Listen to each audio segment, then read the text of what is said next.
3 or 4 years specifically focusing on the economics of early humanitarian response and resilience building as an alternative to late humanitarian response.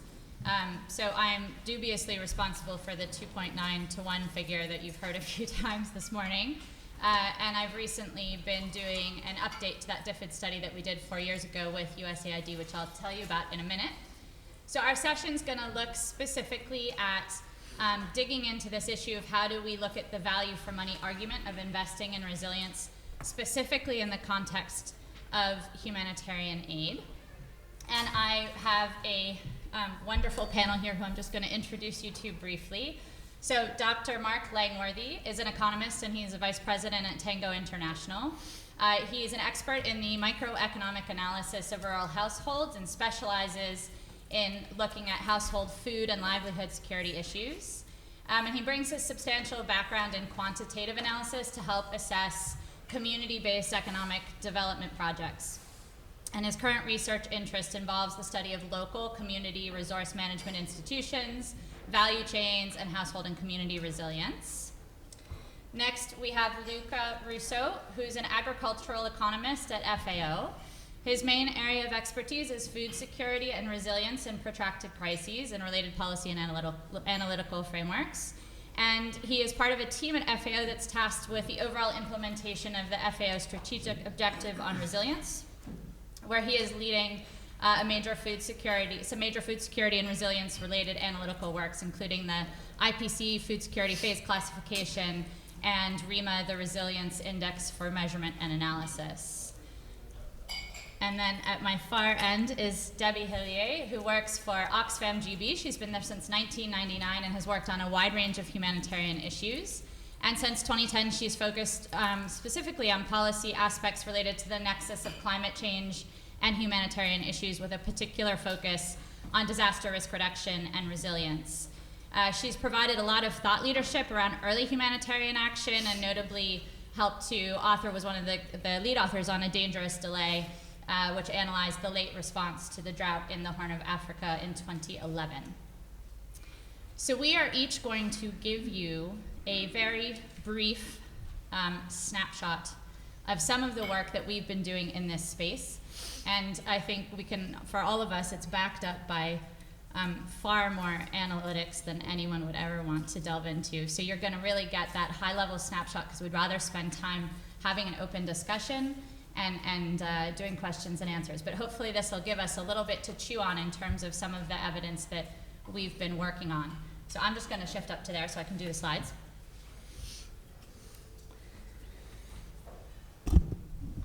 Okay, so the most recent study that I've been working on has been with USAID, looking at the economics of resilience to drought. And we're doing this in 3 countries, Ethiopia, Kenya, and Somalia.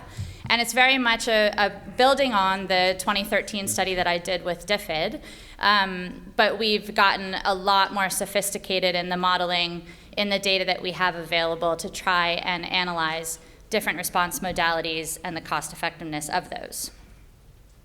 So the overall aim of this study was to compare the costs, but also importantly, in this phase, we integrated avoided losses and benefits, specifically comparing 3 scenarios. So we were looking at what would it cost us to respond consistently with a late humanitarian response? What would that look like if we responded with an early humanitarian response? And what would that look like if we actually built in early action and resilience building measures far before the crisis in order to help reduce the humanitarian impact? In this study, we've been using 2 lines of investigation. So we use 2 models that are integrated, but in order to build those models, we're relying very heavily on as much empirical evidence as is available, investigating existing and ongoing data collection, some of which you'll hear about in a minute, and also looking at the relevant literature for empirical evidence on the impacts of early action and resilience building. And then as I said, we've got these 2 models that are integrated. So I've been working very closely with the food economy group to use the household economy approach to model over 15 years in each of the countries what it would look like and what it would cost if we had responded under each of those 3 scenarios, with a late response, an early response, and a resilience building scenario. So the findings from the full study will be out in the next month or so. But we've finalized the study for Kenya, so I'm going to give you a snapshot by just presenting what we found in Kenya. So we did HEA modeling for a population of 3 million people in Turkana and the Northeast Livelihood Zone, so that's what these numbers apply to. And just to remind you of the context in Kenya, this is a really useful graph that FAO produced earlier this year, which shows the vegetation index since 2000 for each month. And you can see the 2006 crisis very clearly. You can see the 2009 and 2011 crises very clearly. The red indicates a lack of vegetation. And you can also see that since the beginning of 2014, there has really been a severe shortage in fodder on an ongoing basis. So as I said, you're getting a snapshot because we're each doing 5 minutes. So I am jumping straight to the findings, and I'm happy to talk through the analysis with anyone who wants to dig deeper. The first thing that we did was to just look at the net cost of humanitarian aid. How much does it cost us to fill the humanitarian deficit over a 15-year period in Kenya for those populations that I just described? And as you can see on this graph, under a late humanitarian response, we would have spent close to $900 million over those 15 years filling the food deficit. When we looked at the cost of an early humanitarian response, so this is now accounting for a couple of factors. First of all, that the cost of aid is less, and we worked very closely with WFP to build up these figures.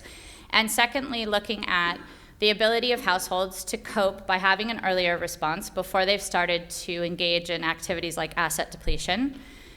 You can see that the cost decreases under the early humanitarian.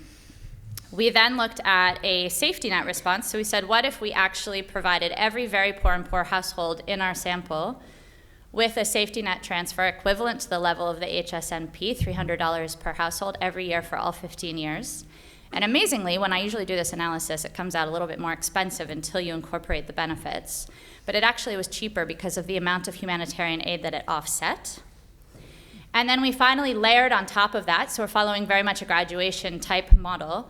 What if we also invested in income-generating activities on top of that? Now, this, I should qualify that, not to suggest that the interventions need to be income generation activities per se, but what if each of these households was able to invest in productive activities, or what if their household economies were strengthened, their income each year because their health costs had come down, their kids were going to school, whatever could translate into an improvement in the household income, what would happen under that situation?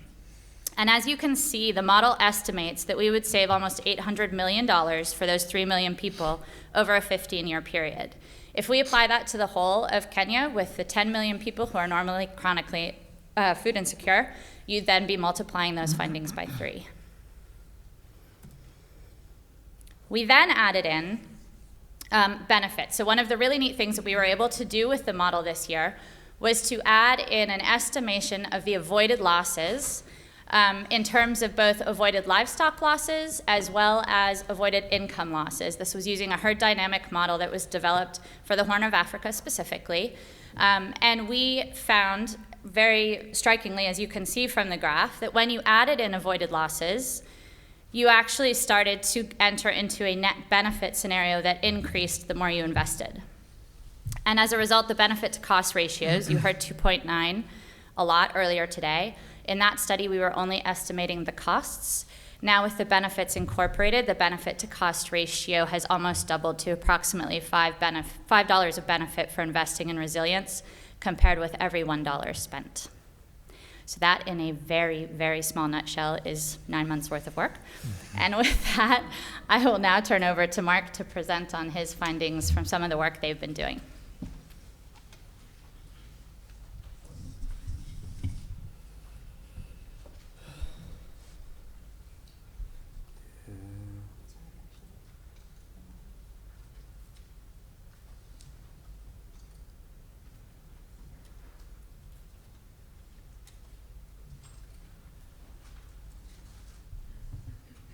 Is this, oh, okay.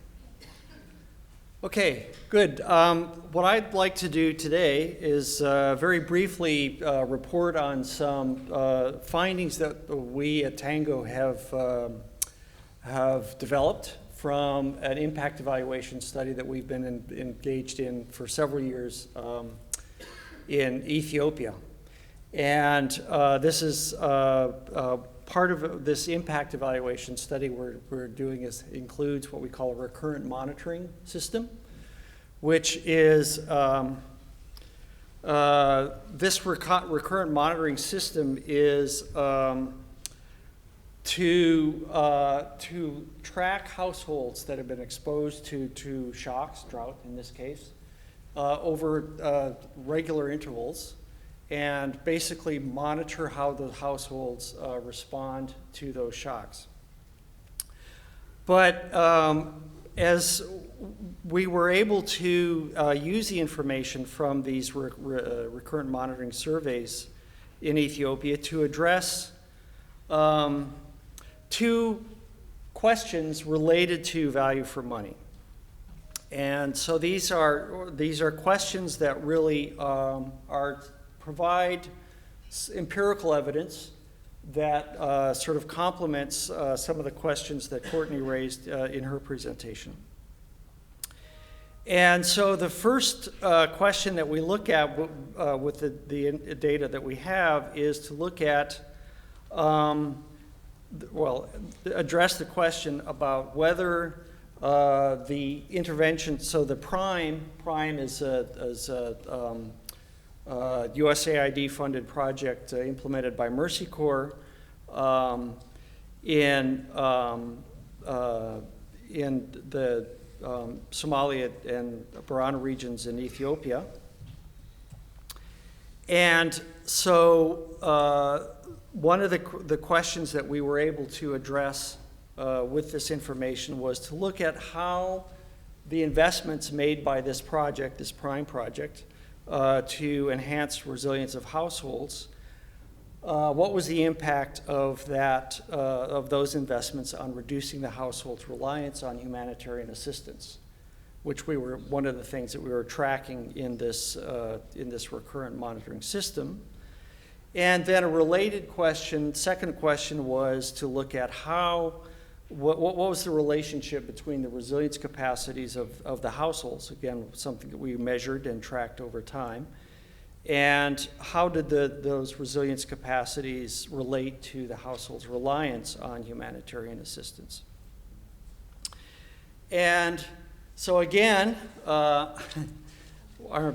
very briefly summarizing a lot of research here, but this chart shows you. This is a chart that's summarized from statistical analyses, so multiple regression analyses that we did that in this case looks at the household change in food security, which is measured as whether the household had lower extreme hunger according to the household hunger scale. And the change in that, the households that changed in that status over time during this recurrent monitoring survey. So it's looking at the change in the food security of households in relation to the number of shocks that they were exposed to. And there's two graphs, two lines in this chart. One shows the relation between shock exposure and change in food security for low intensity households. So these are households that have received relatively less intervention or support from the project as compared to this other group, the high intensity household, which have received more intensive support from the prime project. And so what we see here, if you look first of all at this blue line, so this is the low intensity group, sort of the control group, if you will, that we see, not surprisingly, that as these households are exposed to more shocks, more intensively exposed to shocks, that their change in food security declines, okay? Compared with the high intensity group, where at least according to the results from these regression models, we actually see that the high intensity households are protected, that they do not experience a reduction in food security as they're exposed to more shocks. Okay, so this is an indication that the investments in the enhancing your resilience capacity are improving the resilience of households relative to those that are receiving less investment, and therefore presumably are less have less need for humanitarian assistance when they're exposed to more shocks. And then this second slide here just shows that if we look at the different kinds of humanitarian assistance that these households receive during the time of this recurrent monitoring system, that we find, in fact, households that have higher resilience capacities, and so we have the three kinds of resilience capacities shown in here: transformative, absorptive, adaptive, and transformative, that the households that had higher levels of each one of these capacities were less likely, or a lower proportion of those households received food assistance. Or putting it another way, the households that did not receive each of these kinds of assistance had higher levels of resilience capacities. So basically, just to sum up here, basically the results show that the investments in resilience capacities increase households' resilience to drought, and that the households that had higher levels of these resilience capacities relied less on humanitarian assistance. So I'll stop there with my presentation. Okay. Luca, yes, please. Thank you. Careful with that. Can you switch it to me? Switch it to you.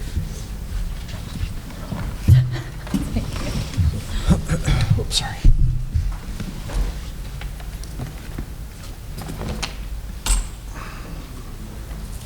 Thanks a lot. Like this, yeah? Okay. So I think the two first interventions were quite interesting in the sense they were somehow saying the same things, but using different approaches. And this is something which is very important for us. And I will say something about something which is much simpler in terms of approach, but at the same time very much hands-on. So in FAO we have established an early warning unit, an early warning for early action unit in 2015. Why we did this? For two reasons. First, that FAO is one of the agencies who has many different early warning systems, playing different function. At the same time, senior managers say, okay, what are the triggers indicators that will help us to make a decision on where to invest? So one of the things that we did is to put together the different early warning that FAO has and try to identify some threshold indicators for intervention.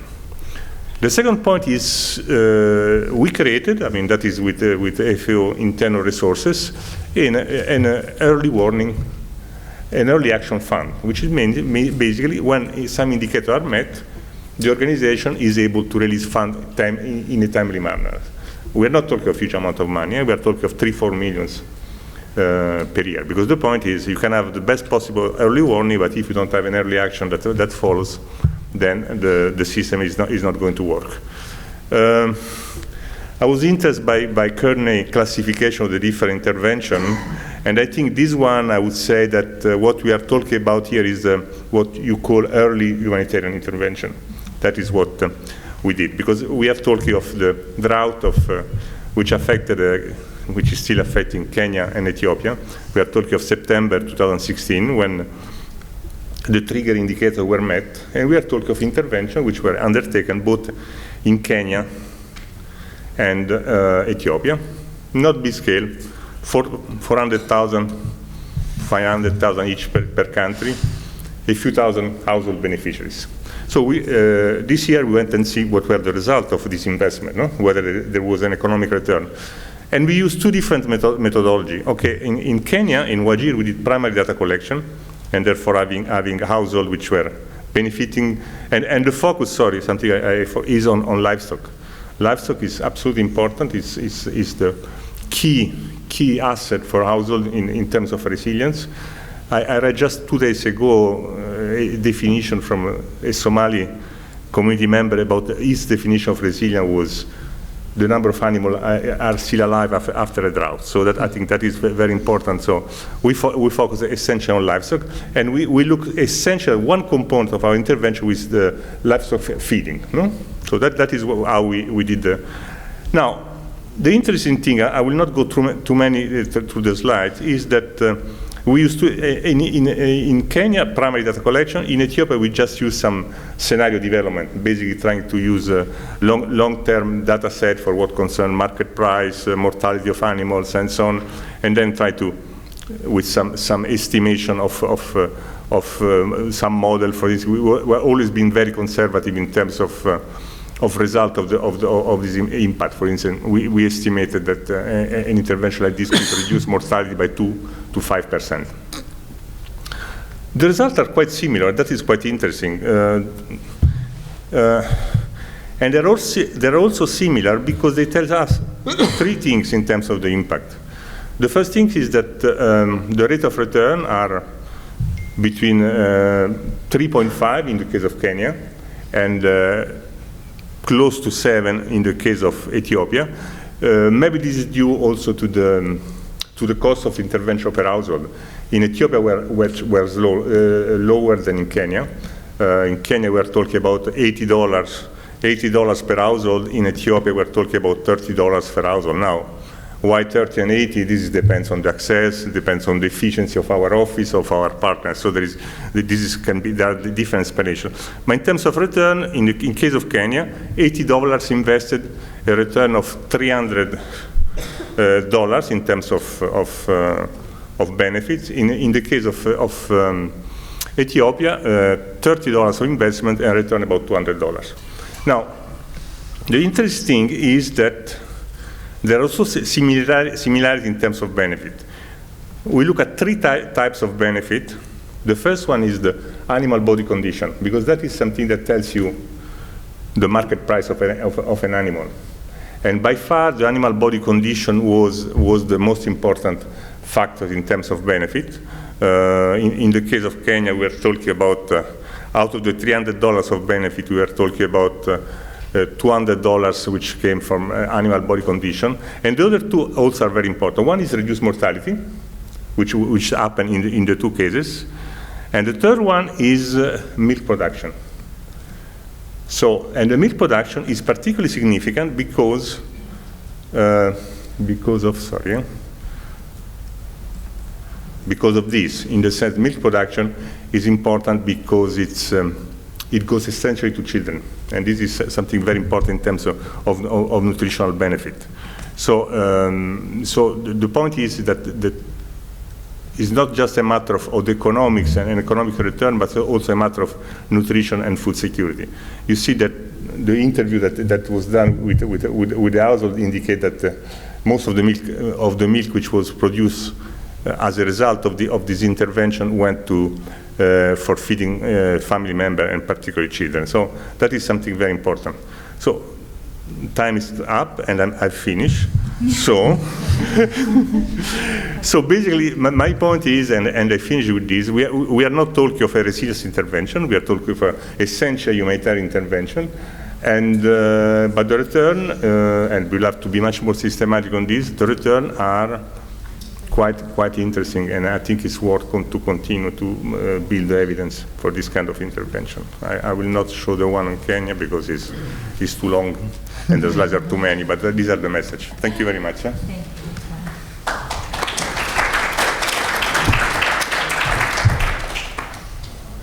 Yeah.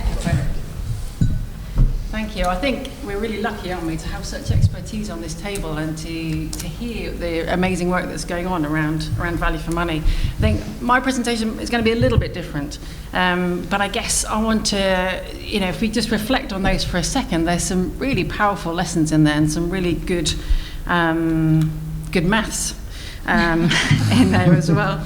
And there's lots of other programs that are doing this sort of work. So we haven't got. So there's the example of forecast-based financing that's been driven by the Red Cross with WFP and German funding. There's crisis modifiers is another kind of way of looking at early action, early response. Oxfam's just done this study about the Somalia early warning, early action mechanism and how is it responding in the current kind of environment. So there's lots of really, really good stuff happening. And these are sort of genuine advancements. There's some kind of trailblazing kind of work here. And I think it's fairly clear that early action to impending crises, and I guess we're really talking about drought, is value for money, and it does work. And I think it saves money in 3 ways. It reduces humanitarian costs, it reduces human suffering, and it also saves the kind of development losses. So I guess I want to ask the question: well, why isn't this happening more? If the results are so clear, then why isn't more of this happening? And obviously we've heard some brilliant studies here, but there are many more. So I just want to give just a couple of headlines from other studies that we haven't talked about. So just an interesting one about cash transfers before a crisis. So there's an interesting example from Bangladesh where when cash was actually, when early warning systems were used to actually give cash transfers before the flood hit, this prevented people from losing their assets, actually allowed them to sort of safeguard some of their assets and move and so on. And so this study in Bangladesh found that every dollar in humanitarian cash transfers based on a forecast could spare beneficiaries as much as 3 in lost value in the disaster. And there's many more studies like this. So there's lots out here. And I think so what is the problem then? Why isn't this happening more often? And I think one of the questions, and I think, Luca, you touched on it actually, is exactly what are we talking about when we talk about early action? And some people have different views on this. And I think it'd be interesting to hear yours. I think from my perspective, early action is something that happens on the basis of a forecast and is based on predicted needs and is obviously there to mitigate the impact of that crisis. Whereas timely humanitarian response would be taken when you have an assessment of needs, when the crisis has already happened or happening. But often when I've been talking to donors and saying, why aren't you doing more in early action? It clearly works. What's the problem? And they say, well, we are doing it. And then when you kind of dig into it, you kind of go, okay, you're talking about timely response, and that's good and brilliant and absolutely has to happen. Clearly late humanitarian response is absolutely the worst thing. But there is this difference between early action and timely response, and that's something that I think as a community we probably ought to kind of get our heads round. And then perhaps looking at, we've been talking about this for years, particularly since 2011 and Somalia, but before that as well. So, have things changed? Have things got better? And I think looking back since 2011, there are definitely, as we've said, some good example here. There are definitely some pockets of good practice. But it's not really institutionalized yet. And it's certainly not business as usual. And there are some sort of disincentives in the system. So, the obvious one, I think, is that decision makers are not held accountable for preventing crises. And when I guess humanitarian decision makers is who I'm talking about here. So they're responsible for responding, and sometimes they can get some good PR around, providing lots of good response for preventing a crisis, for responding to a crisis, but not for preventing. And this whole issue of counterfactuals comes up again. But they also are held responsible for crying wolf, for responding if there isn't a crisis. So we've got a real problem there, I think. And I think the other really obvious one is that humanitarians are programmed to respond on the basis of need.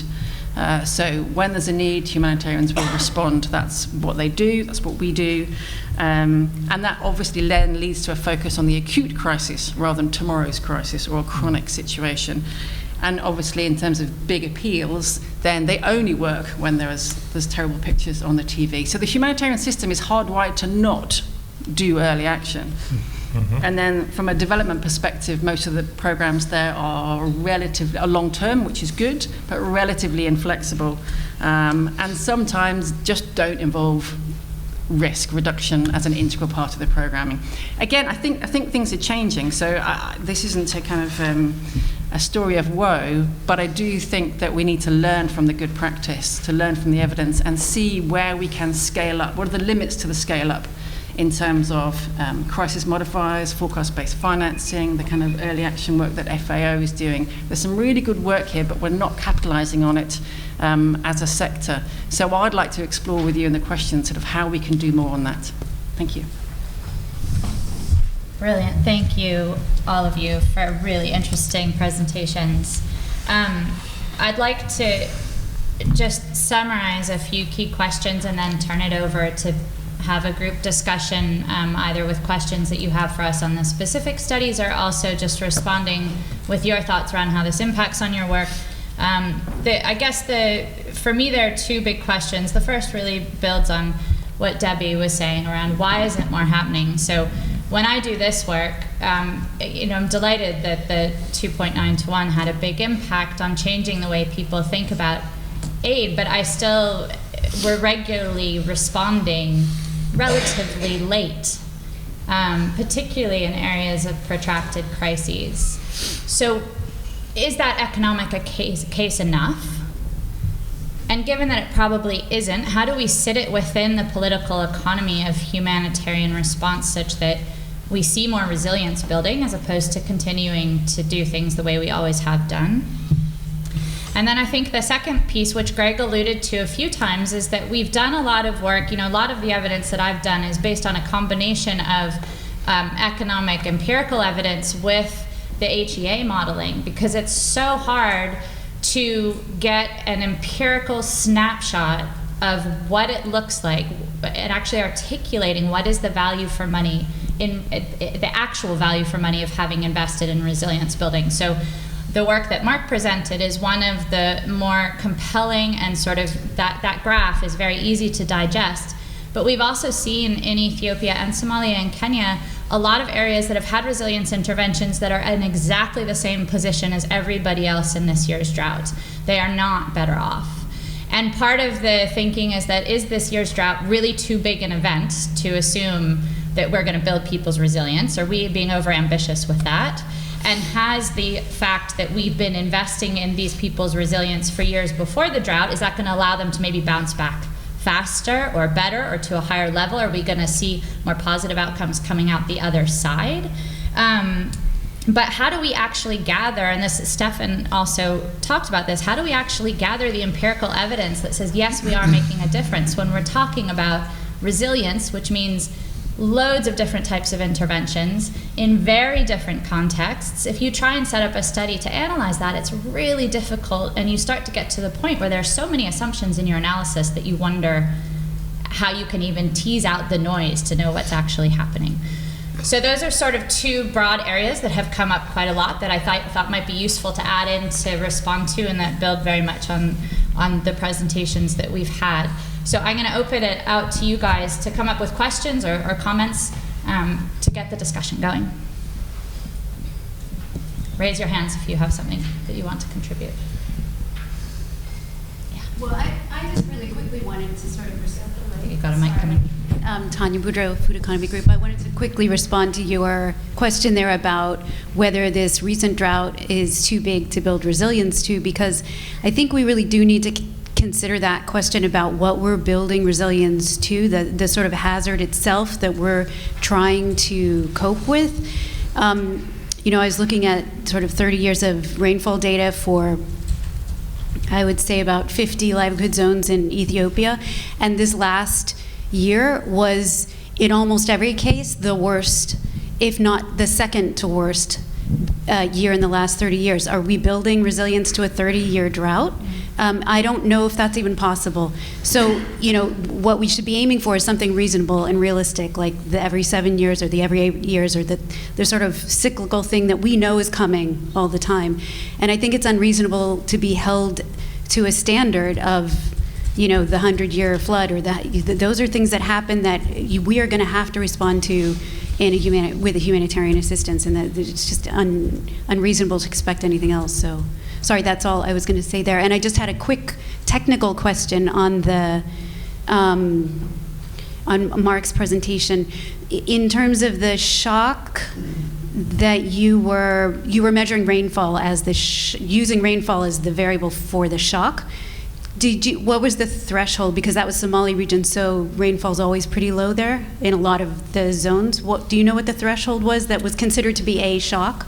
I think it was, I don't think there was a threshold. I think it was just sort of counting up. Well, so that graph was counting up the frequency. It was the number of shocks exposed to. Right, but Oh, sorry, no, sorry. But if you have a number, then it has to be associated with a certain, like, It level. was, I don't remember what the detail of what the I'm just threshold was. interested because it's interesting to understand what our different Thresholds are. thresholds No, are. absolutely. Yeah. I just want to make a point, follow up on that. I think that the issue about, to what level do we expect to be able to build household resilience to these different levels of shocks is certainly an important one.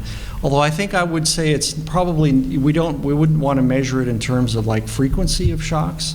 It's probably better to think about that in terms of what level of shocks can we expect that a household, given what, the kinds of capacities that they may have and the kinds of access to different kinds of services and infrastructure they may have, what is the level of shock that they can be able to meet on their own or address on their own? So it's not really the frequency of the shock, but it's sort of that shock in relation to the kinds of capacities that they can have. Hi. Hi. My name's Adam Norikani. I'm with USAID East Africa. I had a comment and a question. The first comment is on the discussion about how can we improve the humanitarian assistance to spur early action. And I guess I agree that there's intrinsic obstacles to us being able to get that funding out there early. But I think we need to give ourselves credit for the advances that we have made. So the example that you gave with the flooding, that's a rapid onset disaster. You talked about forecasting, and there's that forecasting that we talk about, but when we have these slow onset disasters like the drought in the countries that we've been discussing and that I've been working in, I think you have to say, okay, well, what is early? Early before what? Before the livestock body deteriorates to the point where they can't sell it, before, at what point are we talking about it's too late? And I think with a lot of this data that we've had, the forecasting for climate and the FUSE projections, the FSNAU projections in Somalia, we've been able to get ahead of the worst and sell that need to the decision makers in Washington to get that funding before a disaster hits, as far as a political disaster, a media disaster where we see famine again. And so I just want to say that yes, we need to continue to push for that greater and earlier action, but we also have to give ourselves credit that we did provide a humanitarian response, like in Somalia, where there was a famine risk, and there continues to be a famine risk. But we were able to get in there and support the markets, the local markets, keep those afloat, and get the assistance to people before, calamity happened. And that, I would say that was early actions, and you might argue that was a timely response. It depends on how you're looking at it. As far as the question, I guess, again, borrowing from my experience in Somalia, I would ask about, yes, we might not have seen so much progress from, seeing those results in the resilience investments manifest themselves in this particular drought, but I was also wondering about the effect of the sharing mentality and culture in Somalia and how that's kind of skewed the data, because oftentimes we'll find that the assistance that we're providing to communities is diluted so much because they have such a great social sharing network where they'll help out anyone in need. And these communities are taking the drought displaced and the folks that I visited in Somaliland had taken in people from Togdere and different areas of Somalia and given what little food and water they had until there was, they were, barely scraping by as well. So it's hard to measure, what the investments that we might have made in any resilience building because everyone is sharing so much. And so I was just wondering if you've come across that in the data gathering in Somalia. Do you want to do one more and then we can respond to them? Laura. Me or? Yeah, either one of you, go ahead. Okay. We'll come around to all of you. Okay. I have two questions. The first, my name is Joseph Banikon, and I'm the Food Security and Livelihoods Advisor at International Medical Corps. The first question I have goes to Luca. Luca, I'm interested in knowing how the role of markets, how markets played a role in building the resilience of households with livestock. And the second one goes to Debbie. Debbie, you did mention about a cash transfer prior to the onset of a disaster. I want to pick on your thoughts. Don't you think that as good as it may call for a second injection of cash transfers after the disaster? Those are my two questions. So why don't we go ahead and answer those questions and I'll come to you after that, is that okay? Okay. Luca and Debbie, do you want to answer those questions and I can respond to? Yeah. So just on the triggers thing, you're absolutely right. We need to have a very serious conversation about what the triggers are for response. And obviously that is going to depend on the intervention because you need to kind of work back from, well, what part of the seasonal cycle does this intervention have to happen if that's, livestock destocking or if it's fodder or whatever it is, work backwards. So how long will it take to get ready to have that intervention? When does it need to be? So absolutely right, triggers are critical. I mean, and that discussion, I think, is a very helpful discussion and it needs to happen. And just in the case of Somalia, so post-2011, there's a sort of early warning, early action mechanism that's been set up in Somalia, sort of owned by the humanitarian country team, sort of managed by OCHA and FSNAU. And I think it's still kind of finding its feet. That's the results from our study, and I think there's still a lot more refining to do. But I think at least it started a conversation, and I think there's a long way to go in making that reach its potential. But I think it's interesting, and it absolutely speaks to your point about triggers. And the forecast-based financing work that the Red Cross, WFP and German government have funded, that very much develops triggers and then a specific SOP, standard operating procedure, to respond to that. So I think it is very detailed and it's very necessary, and we need to have more of those conversations. And just on the we've done well, I think you're right. So it's not to say that everything is, it's not a tale of woe, but equally, I don't think that this is institutionalized across the system. There are certainly, examples of good practice. Absolutely recognize that. But I don't think structurally in the system we've kind of got there yet. And just, the one obvious example of that is around funding, in that there is no global early action fund. So a lot of donors have their own rapid response funds. So, when an earthquake happens, they can get money out the door within a couple of days, and that's wonderful. And that's a specific mechanism for funding, for providing that rapid funding. It doesn't exist on the early action side. And as I said, the system is tilted against that, against funding, using humanitarian funding for that. So there was one very small fund, the Start Anticipation Fund, which is a global fund just for NGOs for early action, but it's a couple of million a year, so it is pretty small scale, and that's it. So do we need, for example, a sort of a part of the SURF that could be used for early action? Because again, that's really for rapid response. Can we have a intelligent conversation about early action funding within the SURF mechanism? Can I make a couple? I want to make a couple of comments also on the political economy of early action.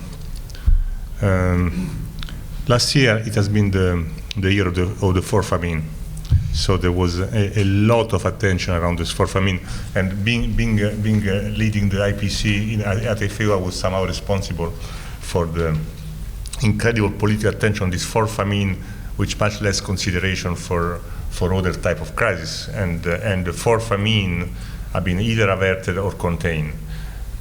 In Somalia, we did better than in 2011, but we didn't good, because intervening when we are in IPC phase 4, which is most of the case, in 2011 the community did not intervene until IPC phase 5. But when you are in IPC phase 4, you don't talk of early action. You are just talking of try to save something. So, and that is what has happened in Somalia, in northeastern Nigeria, in Yemen, and South Sudan. We intervene better than 2011, but not good enough by far. The question on the markets, yeah, but the two case studies I presented, they are in Kwale, Wajir, and Ethiopia. They were functioning markets there, and one of the reasons why, if you want the intervention was successful, was that they were functioning market there, so people could sell their animals or buy animals, or also having access to feeds and other things. So it's not the case, in other contexts where markets are not functioning. Great. I just was going to quickly say that in the model that I developed, the way that we look, because a lot of people say, well, when is early response? How do you define that? And in the model, we define it as before negative coping strategies and asset depletion have occurred. But what's really interesting when we look at the models across different livelihood zones in each of these three countries, and this is not the only determining factor, but very consistently the fluctuation in market prices has come out much more strongly than actually issues around rainfall. Yeah. And so that access to, I don't think you can base a trigger solely on what market prices are doing, but as a determinant of vulnerability, it comes out very strongly.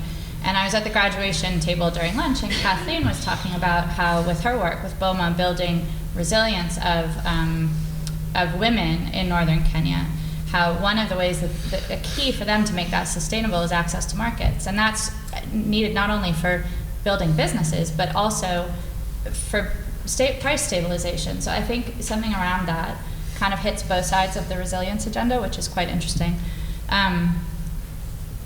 And I forgot what my other point was. Why don't you go ahead with your question? No, but they already answered to my question. It was about the gaps and the bottleneck for early action, what we have done better from 2011 up to now. Yeah. I think Debbie's absolutely right, that distinction between we're getting better at it, but it's not yet a systematic part of the way that we respond, kind of a response.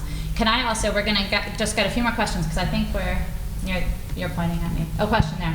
Yes, and we only have a few minutes left. So also if you have any thoughts around, because this is around value for money, around how the evidence, like what pieces of evidence are helping you the most in your work, that would be really interesting too. All right.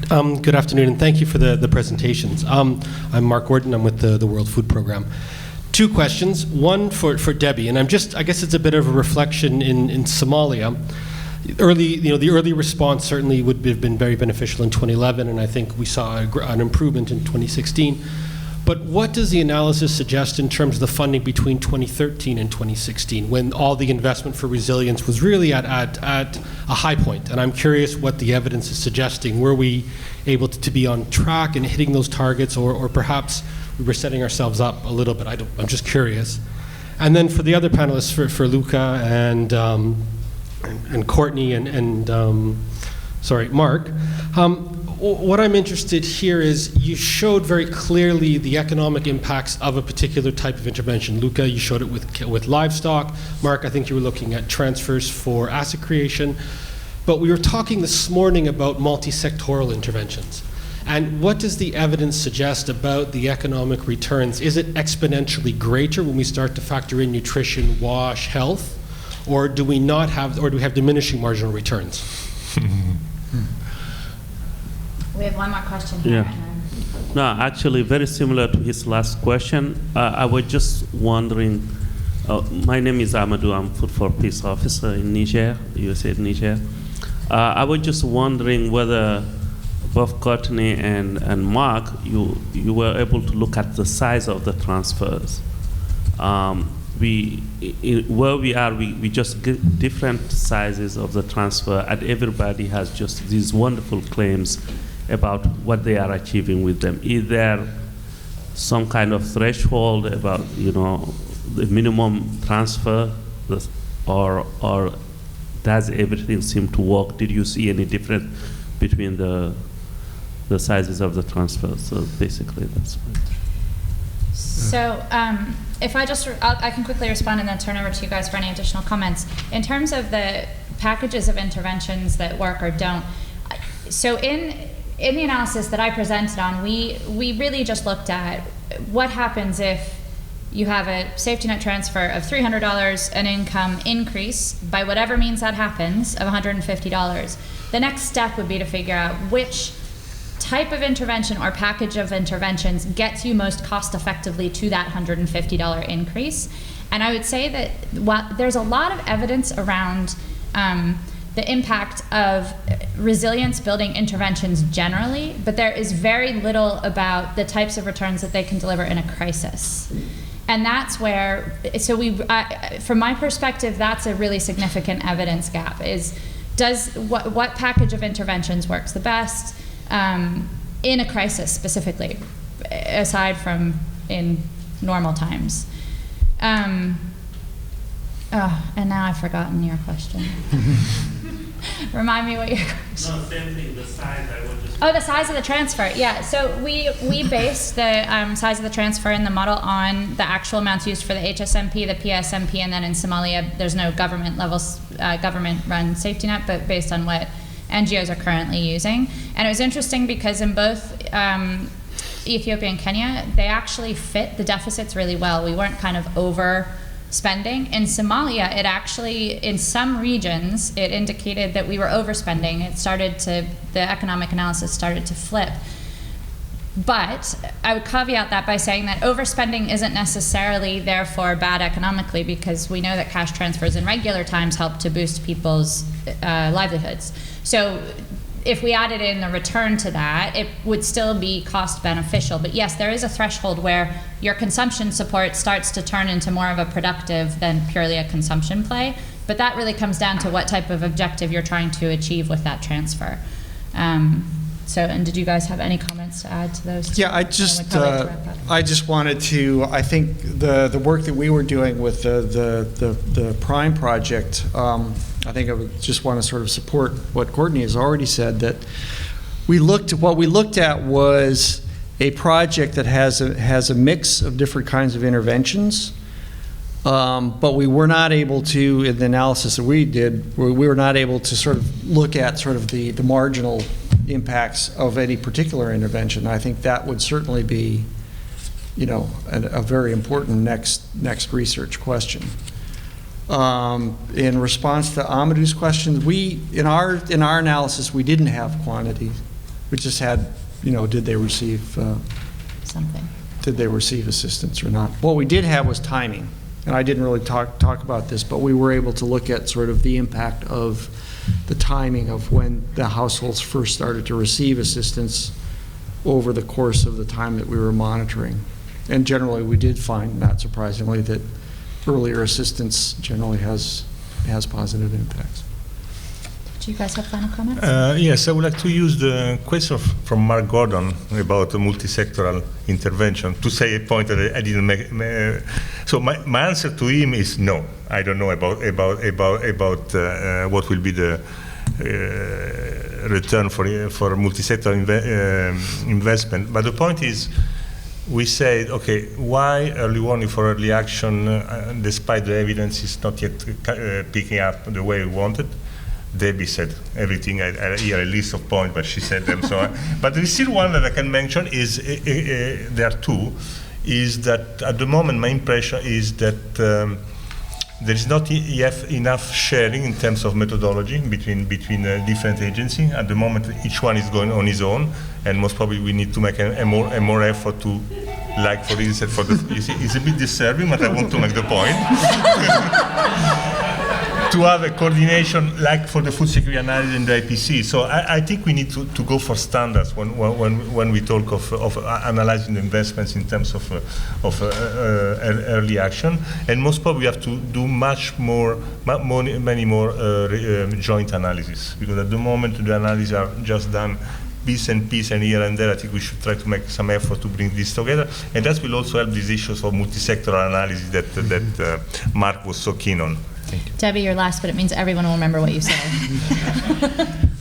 So on the Somalia funding, luckily the train whistle has means that I can't give a comprehensive answer to that, but which is lucky. But just to mention that DFID has introduced an internal risk facility, the IRF in Somalia, which is specifically around trying to fund early action. I think that's quite a positive model. So just a little plug for that one.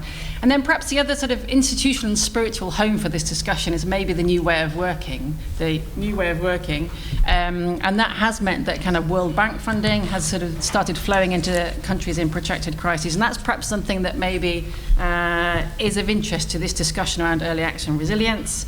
But I wonder if, we've talked about the humanitarian development nexus for years, and we've always struggled to really make much headway on that. But I think perhaps the new way of working really does open the door for that, with Guterres really pushing that and World Bank offering money for that. But I wonder if we need something a bit more to the working level around how we can push forward this early action agenda, and we need some kind of practical oomph for it. And maybe a sort of discussion, maybe a kind of early action conference or a global dialogue or something like that could really kind of push this debate forward. Great, thank you everyone. I'll let you go get on the train.